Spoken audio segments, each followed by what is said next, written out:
Outro tipo de gráfico bastante empregado para a exibição de dados são os gráficos de barras ou de colunas, dependendo se é horizontal ou vertical. Então vamos criar gráficos de barras agora. Eu vou criar um novo arquivinho aqui para a gente, que eu vou chamar de gráfico de barras.py. Vamos trabalhar com este arquivo. Bom, a primeira coisa que a gente vai fazer é importar a biblioteca necessária. Então import matplotlib. Vou importar de uma forma um pouquinho diferente agora para variar. Eu vou escrever .pyplot splt. Estou importando esse submódulo pyplot da biblioteca matplotlib utilizando essa sintaxe. E a gente vai continuar usando como PLT normal dentro do código. Vamos supor que eu tenha listas com temperaturas em uma cidade qualquer, em datas específicas e quero exibir essas temperaturas num gráfico de colunas. Como é que eu faço isso? Vamos criar as temperaturas. Eu vou chamar essa cidade de cidade A, uma cidade sem nome, a cidade A. E as temperaturas eu vou colocar numa lista. Suponhamos 32, 30, 27, 28, 29 e 24 para finalizar. 6 temperaturas. E as datas eu vou colocar como sendo os dias 5, 10, 15, 20, 25 e 30 do mês. E agora eu quero criar um gráfico de barras que mostre para essas datas, essas temperaturas aqui. Como é que a gente faz para criar esse gráfico? Muito simples, plt.bar, como a gente já viu no outro vídeo, e aí a gente passa o eixo X e o eixo Y. O eixo X são as datas e o eixo Y são as temperaturas na cidade A. O gráfico está criado na memória, é só mostrar na tela, plt.show. Bom, vamos executar e ver se aparece o gráfico do jeito que a gente quer. Então deixa eu executar, pi gráfico barras.py. Beleza, está aí o nosso gráfico. Um gráfico de colunas, a gente vai chamar de gráfico de barras. Então as temperaturas para os dias 5, 10, 15 até 30 e as temperaturas aqui do lado. Está criado o nosso gráfico de barras. Você vai notar que ele vem na cor azul, que é o padrão, e ele tem uma certa espessura, né, além de um posicionamento específico. Isso aqui tudo é padronizado, mas pode ser modificado via código. Vamos fazer alguns ajustes. Por exemplo, eu posso ajustar essa espessura do gráfico. Para isso, aqui no plt.bar, a gente pode passar um parâmetro que é o parâmetro width. E a gente passa um número, por exemplo, 0.25. A espessura padrão é 0.8 pontos, mais ou menos. A gente pode também alterar a cor. Por exemplo, color igual red. Vamos rodar de novo para ver o que acontece. Olha só. Então a linha ficou mais fininha do gráfico, as barras ficaram mais fininhas e na cor vermelha como eu pedi. Então a gente consegue fazer essa modificação de formatação no gráfico. Vamos acrescentar também uma legenda nele. Para isso a gente coloca um label aqui dentro, isso você já sabe fazer.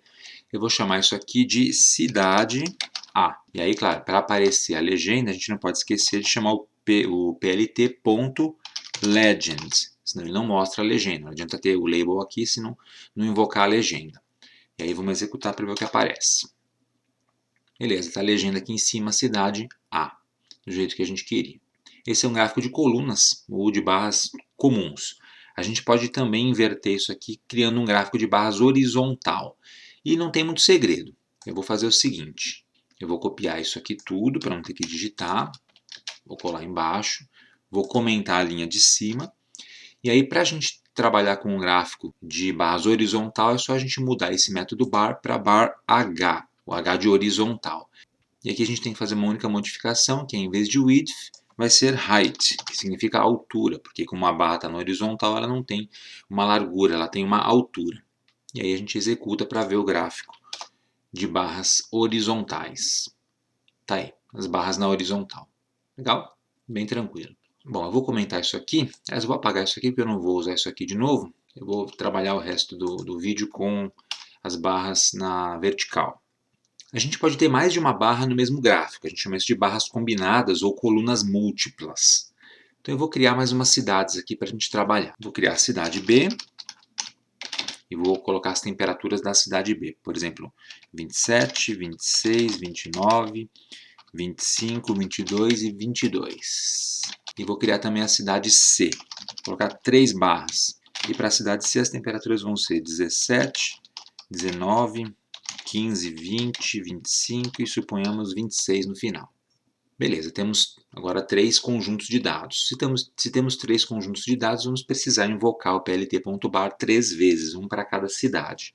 Então Eu vou copiar isso aqui, vou colar 2 vezes, e aqui eu vou modificar este segundo de cidade A para cidade B, eixo Y, vou manter a mesma espessura, vou mudar a cor, por exemplo, para green, para verde, e o label, obviamente, tem que mudar também para cidade B. E aí, o mesmo procedimento para o último, cidade C, a cor vai ser, por exemplo, blue, azul, e cidade C. Beleza, vamos executar para ver como é que vai ficar esse gráfico. Bom, ele plotou as 3 barras no meu gráfico, cidade A, B e C, aparece na legenda, tem as cores, mas você vai notar que não era bem isso que a gente queria. Perceba que as barras ficaram umas sobre as outras, elas ficaram sobrepostas, então na verdade não dá para saber exatamente as temperaturas de cada um deles. Ou até dá, na verdade, se você fizer um esforço, consegue entender que aqui o vermelho tem 30 e poucos graus, o verde foi até 20 e poucos e assim por diante. Mas é difícil de ler o gráfico desse jeito. Então a gente vai consertar isso aqui, tirando essa sobreposição. E aqui a gente vai fazer algumas jogadinhas interessantes. Então vamos lá, agora prestando atenção porque tem coisa para a gente escrever. O que a gente precisa para poder tirar essa sobreposição é conseguir criar as posições distintas para cada barra. As barras têm que ficar uma ao lado da outra, não uma em cima da outra. Então a gente vai criar posições distintas para cada cidade. Isso eu vou fazer aqui, ó. Depois de datas, vou colocar um comentário inclusive.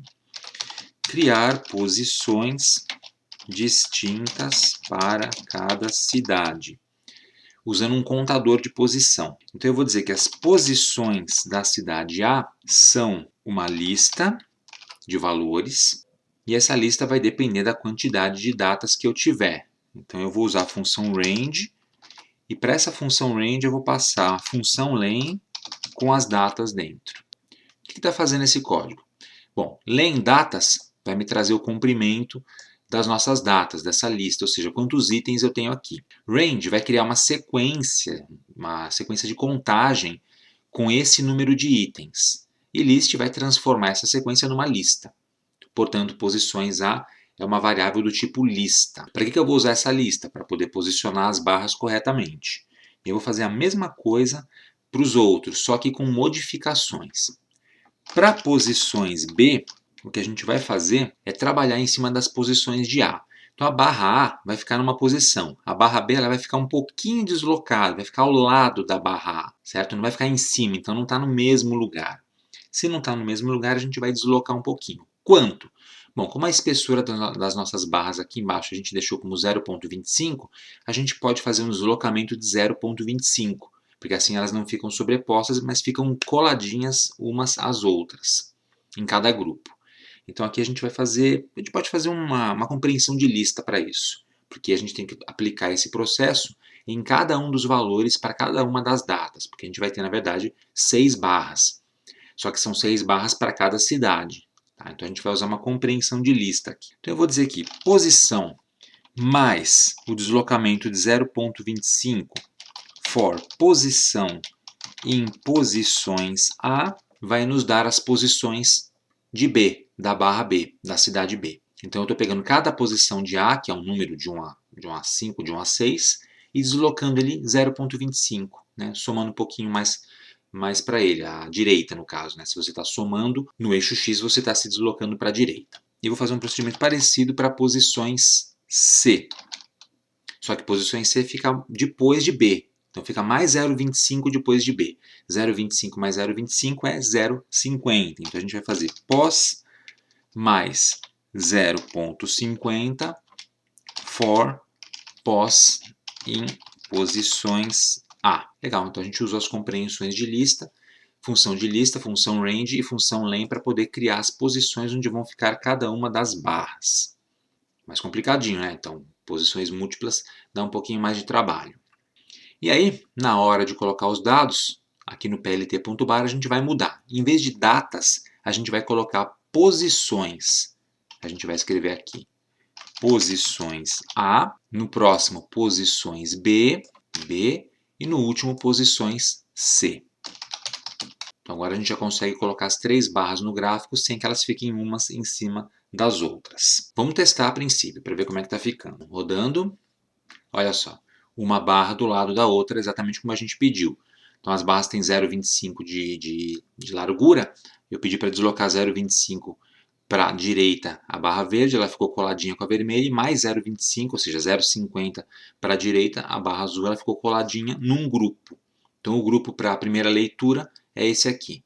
Para a segunda leitura tem esse outro grupo e assim por diante. Então ficou quase bom o nosso gráfico, só que tem um pequeno problema. Ele diz aqui a cidade A, B e C na legenda, perfeito, tá, para cada um dos grupos, só que aqui embaixo a gente não tem mais as datas.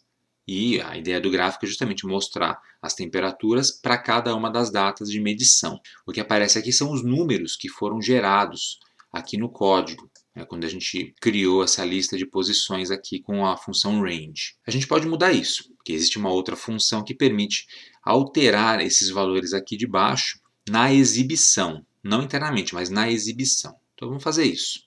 Vou fechar o gráfico. E aí, aqui embaixo, pode ser antes ou depois da legenda, é meio indiferente, vou colocar depois. A gente vai usar o método xticks. Então eu vou escrever plt.xticks e aqui eu vou passar dois parâmetros. O primeiro parâmetro é o parâmetro ticks. O que é o parâmetro ticks? São os valores atuais do gráfico. Eu vou usar posições de A para isso, porque as posições de A têm os números de 1 a 5 exatamente, ou de 1 a 6 no caso. E aí eu vou trocar esses valores pelos labels, que são as datas. Ou seja, no lugar de cada um daqueles valores de posição, vai aparecer uma data. Tá? Então, se a gente executar agora, olha que legal. Agora apareceram as datas direitinho, 5, 10, 15, 20, 25 e 30. Então, no lugar de cada número que estava aqui embaixo, sequencial, que a gente precisou para poder criar esses deslocamentos, ele vai exibir as datas, mapeando. Primeira data para o primeiro valor, segunda data para o segundo valor e assim por diante. Tá? É assim que funciona essa funçãozinha xticks, bastante útil. E também existe a função yticks, yticks, que faz o mesmo, só que para o eixo y, o eixo vertical aqui, se você precisar. Então, tranquilo, conseguimos criar o nosso gráfico de colunas ou de barras múltiplas sem sobreposição. E como um último exemplo, para a gente encerrar esses gráficos de barras, eu quero mostrar como criar um gráfico de barras empilhadas ou de colunas empilhadas que faça sentido. Então, para isso eu vou usar um outro gráfico. Eu vou fazer o seguinte. Vamos supor que eu tenha dados de homicídios absolutos ocorridos nas cidades, na cidade A, B e C. E eu quero colocar esses dados num gráfico de colunas empilhadas. Como é que a gente faz isso? Bom, primeiro que eu vou mudar aqui em cima os valores. Então, na verdade, eu vou comentar isso aqui. Deixa eu duplicar e vou comentar as temperaturas para não apagar. Tá, eu vou colocar também um comentário aqui em cima, temperaturas. E agora eu vou colocar aqui embaixo homicídios. Pode ser qualquer coisa, na verdade. E aí vamos mudar os números aqui dentro. Então, aqui em vez desses números grandes, vamos diminuir um pouco. 5, 2, 0, 0, 1 para a primeira cidade. Vou colocar mais um aqui, 2 também. Pronto. 6 valores. Para a cidade B, os homicídios foram, vamos supor, 2, 1, 2, 4, 3 e 6, mais violento no último dia. E para a cidade C, vamos colocar 8, 5, 2, 0, 2 e 6. Beleza, as datas permanecem as mesmas. Agora o que a gente vai fazer é o seguinte, eu não vou usar posições distintas, porque as colunas empilhadas significa que uma coluna fica em cima da outra, ou seja, na mesma posição. Então eu não vou precisar disso, eu vou comentar esse pedaço também, e o que a gente vai fazer é mexer aqui dentro da função bar. Aqui eu vou voltar para datas, como eu não vou usar as posições, então eu posso usar as datas aqui, certo? Então datas, coloco tanto aqui quanto a data, cidade A, B e C. A cidade A eu vou manter como está. Espessura, cor e o label dela. Eu posso até tirar, na verdade, essa espessura aqui porque ela está muito fininha. Para empilhada fica mais legal a barra um pouquinho mais grossa. E aí para a cidade B eu vou fazer uma modificação. Vou tirar também esse width e vou tirar o width aqui de baixo também. Para a cidade B o que a gente vai fazer é o seguinte. Eu vou usar o parâmetro bottom, que significa fundo, e vou passar para ele cidade A. Esse parâmetro aqui ele vai ser usado para fazer uma soma acumulada dos conjuntos e colocar um valor, uma coluna em cima da outra. Então é como se eu estivesse dizendo, a cidade A está embaixo da cidade B. Né? Bottom é cidade A, e a cidade B vai em cima. Então é isso que faz esse comandinho. Se eu tivesse só duas colunas, morre aí. É suficiente, já teríamos o que a gente precisa. Só que eu tenho mais uma outra coluna, eu também tenho a cidade C para empilhar. E aí fica um pouquinho mais complicado, porque essa aqui vai em cima das outras duas acumuladas. Como é que a gente faz isso? a gente pode, de novo, utilizar uma compreensão de lista, porque a gente vai lembrar que isso aqui não é para uma única barra, são 6 datas que eu tenho, então isso tem que acontecer para cada uma das datas diferentes. Então o que a gente vai fazer aqui é o seguinte, para a cidade C, a gente vai dizer que bottom igual, e aí a gente usa uma compreensão de lista. Essa compreensão vai ser assim, eu posso chamar de A mais B, que é o somatório, for A e B, para cada A e B, in, e aí eu vou usar uma função interna do Python chamada zip, que vai receber como parâmetros as outras duas cidades, cidade A, vírgula, cidade B. Então o que essa função vai fazer? Para cada um dos valores que eu tenho para empilhar de cidade C, ele vai somar A e B e colocar a cidade C em cima de todo mundo. Faltou só uma vírgula aqui. Pronto. E essa instrução zip, o que ela faz? Ela combina os elementos de duas listas, no caso as listas são cidade A e cidade B, em pares. Então eu pego o primeiro elemento de cidade A e o primeiro elemento de cidade B.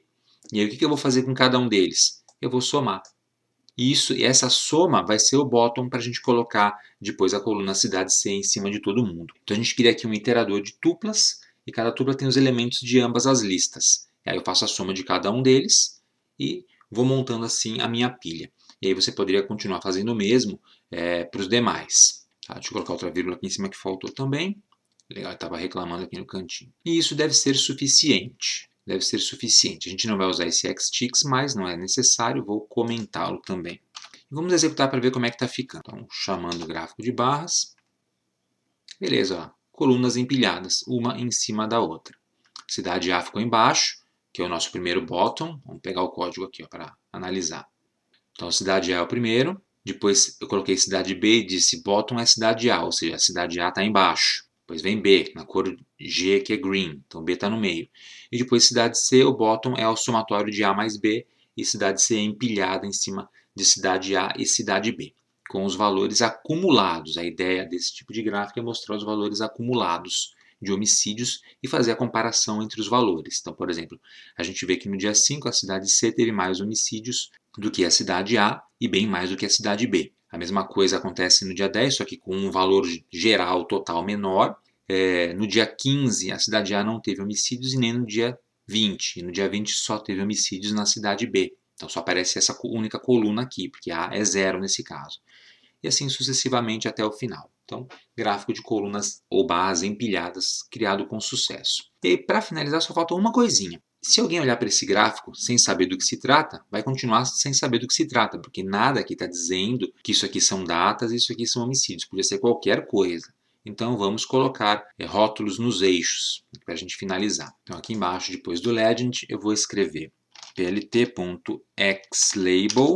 No eixo X nós temos as datas. E no eixo Y, plt.ylabel, nós temos os homicídios.